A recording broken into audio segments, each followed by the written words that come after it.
you for the time that you have given to Gemma to celebrate with her on her 15th birthday today. May I request everyone to please stand and the celebrator to please come forward. Please, Dorothy Gemma Hernandez Alvarico. Shall we clap our hands for Gemma's entrance? Mahiyain talaga. Uy. Samahan mo si Gemma, names and ano, with her daddy and mommy. Daddy, mommy, brothers, palang sister. Brothers, that. Sa handsome Vidal.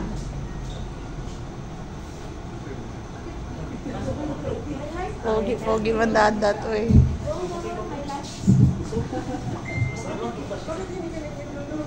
Okay, shall we all bow our heads? Let us pray for our celebrator. Father, once again, we are grateful and thankful that you have brought us in this place to celebrate the birthday of our dear Dorothy Gemma. Thank you so much, Abba Father, for her life.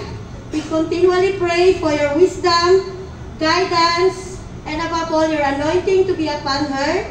And above all, also, Abba Father, we thank you for being with her always in everything that she does and in everything that she will do. We pray, Abba Father, that you will just prosper every works of her hands. And above all, Abba Father, we pray that whatever she desires in her heart, we agree that you're going to answer it, Abba Father, for your glory. Thank you so much for her life. Thank you so much for the people that you have brought to this place. Thank you so much above all for the family who invited us to celebrate with their only daughter. Thank you so much for the life of the parents. Bless their family, Abba Father. Bless our brother boy, especially in his travel tomorrow. Thank you so much for the food that we're about to partake. Bless this food and bless each one of us in this place. And thank you so much for your divine protection that is upon us.